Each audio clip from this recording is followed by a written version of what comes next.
آج سے 10 سال بعد 15 سال بعد جب اس دور کا ذکر ہوگا تو اس وقت نہ تو کسی کو شکوہ اسٹیبلشمنٹ سے ہوگا، انہوں نے تو کرنا یہی تھا جو وہ کر رہے ہیں، نہ ان کو شکوہ جسٹس یحییٰ خان سے ہوگا جو تیسرے نمبر سے چیف جسٹس بنا، اور کیوں بنا اب تو سب کو نظر بھی آ رہا ہے کیسے بنے اور کیوں بنے اور وہ کیا کر رہے ہیں۔ نہ ہی کسی کو شکوہ جو ہے وہ جسٹس ڈوگر سے ہوگا جو 15 نمبر سے اسلام آباد ہائی کورٹ میں آ گیا اور جو کچھ وہ کر رہا ہے۔ نہ ہی شکوہ جو ہے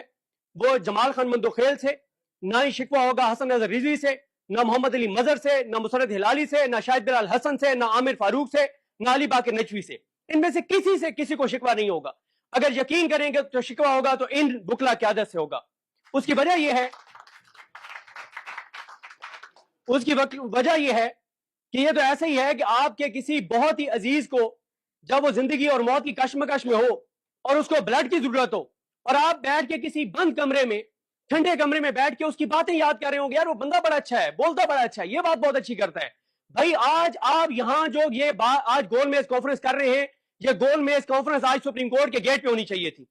آج یہ احتجاج سپریم کورٹ کے گیٹ پہ ہونا چاہیے تھا۔ آج آپ کو سپریم کورٹ کے باہر بیٹھنا چاہیے تھا۔ دیکھیں بات یہ ہے کہ اسلام آباد ہائی کورٹ کے 5 آزاد ججز، justice Mohsin Akhtar Kayani, justice Tariq Mahmood Jahangiri, justice Babar ستار، جسٹس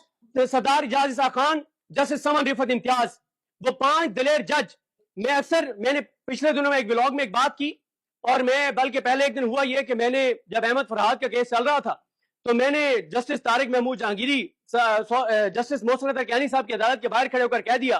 میں نے ولاگ کرتے ہوئے میں نے کہا یہ جو سیڑھیاں ہیں یہ جاتی تو جسٹس محسن اختر کیانی کی عدالت کو ہیں، لیکن جب آپ اس عدالت کے اندر جاتے ہیں تو اس عدالت سے آگے عدلیہ کی آزادی کا راستہ نظر آتا ہے۔ تو خیر اس کے بعد پھر جو مجھے اس کو صرف اس ایک بات کو بھگتنا پڑا، وہ تو خیر ہم سے زیادہ لوگوں کے ساتھ بہت کچھ ہوا۔ لیکن جب آپ ایک رپورٹر کے طور پر کسی بھی جج کی عدالت میں بیٹھتے ہیں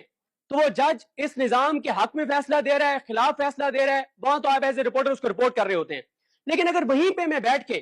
ایک پاکستانی کے طور پہ، پاکستانی شہری کے طور پہ، یعنی رپورٹر نہیں، ایک پاکستانی شہری کے طور پہ جب میں دیکھتا ہوں تو یقین کریں جب ہم ان 5 آزاد ججز کی عدالتوں میں بیٹھتے ہیں تو ہمیں امید کی کرن نظر آتی ہے، ہمیں روشنی نظر آتی ہے، ہمیں ایز اے پاکستانی فخر ہوتا ہے، ہمیں ایز اے پاکستانی فخر ہوتا ہے کہ ہاں آج ان عدالتوں کے اندر ایسے آزاد ججز موجود ہیں۔ اور جب ہم عدالتوں کے اندر روشنم کی طرف دیکھتے ہیں اور ہمیں ہادی علی چٹھا اور ایمان مزاری جیسے وکلا نظر آتے ہیں تو ہمیں ایک امید نظر آتی ہے کہ ہاں یار آج بھی وکلا میں اگر وکلا کی قیادت وہ چیز نہیں کر رہی تو یہ نوجوان وکلا موجود ہیں۔ اور میں یہ کہنا چاہتا ہوں کہ اس وقت تمام ججز کو، سپریم کورٹ کے جو ججز ہیں، چاہے وہ منصور علی شاہ صاحب ہوں، چاہے وہ اطہر من اللہ صاحب ہوں، منیب اختر صاحب ہوں، عائشہ ملک صاحب ہوں، عقیل عباسی صاحب ہوں، ملک شہزاد احمد خان صاحب ہوں، کل کو یہ جو ججز ہیں اگر بعد میں کتابیں لکھیں گے اور ہمیں بتائیں گے کھڑے ہیں، ہم ان کو سلام پیش کرتے ہیں، لیکن جس طرح سے یہ 5 آزاد جج اسلام آباد کے کھڑے ہیں اسی راستے پہ چلیں گے تو پاکستان اور پاکستان کی عدلیہ بچے گی۔ اور میں سمجھتا ہوں کہ یہ کتنے افسوس کی بات ہے کہ آج سے 6-7 دن پہلے ججز 5 آزاد ججز سپریم کورٹ آف پاکستان میں جاتے ہیں اور اس کے بعد کوئی وکلا تنظیمیں، کوئی وکلا رہنما سپریم کورٹ نہیں جاتے ان کے لیے۔ اور پھر میں یہ سمجھتا ہوں کہ آپ نے ابھی بھی بہت دیر کر دی ہے۔ جس وقت اسلام آباد ہائی کورٹ کے 5 عظیم اور آزاد ججز نے جب اپنی ایک اپیل دائر کی تھی، جب انہوں نے جسٹس ڈوگر، سومرو اور آصف ان تینوں ججز کے ٹرانسفر کو چیلنج کیا تھا، اگر ہر سماعت پہ آپ سب وکلا وہاں موجود ہوتے تو وہ فیصلہ نہ آتا جو آیا ہے۔ اگر آپ جب عید کی چھٹیوں کے بعد وہ کیس لگا تو اگر آپ وکلا اتنی بڑی تعداد میں آپ جو بڑے نام ہیں موجود ہوتے تو مجھے نہیں لگتا کہ صلاح الدین پنور صاحب وہ کرتے جو انہوں نے کیا ہے۔ انہوں نے تو اپنے کریئر کا فیصلہ کر دیا نا آئندہ والے دور کا، آئندہ جب تک انہوں نے سپریم کورٹ میں رہنا ہے۔ میں آج بھی آخری بات یہ کرنا چاہتا ہوں کہ اگر آپ پاکستان کو بچانا چاہتے ہیں، اگر آپ پاکستان کی عدلیہ کو بچانا چاہتے ہیں، اور ابھی کسی نے یہاں پر بات کی اور بڑی درست بات کی، آپ 26ویں آئینی ترمیم کے بعد دیکھیں کہ کتنے لوگ پنجاب کی عدالتوں کے احاطہ عدالت میں قتل کر دیے گئے ہیں۔ کیوں؟ کیونکہ لوگوں کو اعتماد نہیں رہا عدالتوں کے اوپر، لوگوں کو ججز پر اعتماد نہیں رہا۔ آج بھی مجھے کئی وکیل بتاتے ہیں کہ لوگ پہلے ہمارے پاس آتے تھے کیس لے کر، اب لوگ ہمارے پاس آتے ہیں کہتے ہیں جی فلانی عدالت میں کیس ہے، اس ایریا کے سیکٹر کمانڈر سے کوئی دعا سلام ہے آپ کی؟ آپ اس سیکٹر کمانڈر کو کہہ سکتے ہیں کہ ہمارے کیس کا فیصلہ کروا دیں؟ تو اب پہلے کہا جاتا تھا کہ وکیل نہیں جج کرو، اب جج بھی کرنے کی ضرورت نہیں ہے. اگر سیکٹر کمانڈر سے آپ کی درخواست نامہ ہے تو آپ کے حق میں فیصلہ آ جائے گا.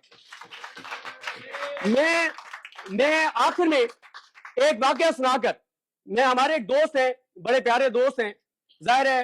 ہم بھی کسی وقت میں اس کو اپنے زمانے جاہلیت کہتا تھا جب ہم اس سائڈ پہ کھڑے تھے، تو آج ہم تو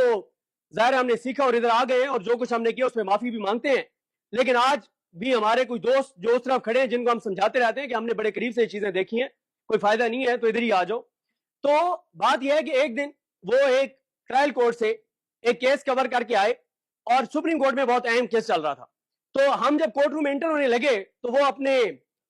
ٹیم کو فون کر رہے تھے، یوٹیوب والی کو، کہ جیسے ہی وہ فیصلہ جج سنائے نا آپ نے ویڈیو پبلک کر دینی ہے. میں نے اسے روکا، میں نے کہا ویڈیو آپ کر بھی لیا، آپ نے فیصلہ تو بیان ہے. وہ کہتے ہیں وہاں جو وہ پتہ نہیں جو نیچے جو پھر رہے ہوتے ہیں، کہتے ہیں اس سے میری بات ہوئی، اس نے بتا دیا کہ فیصلہ کیا آنا ہے.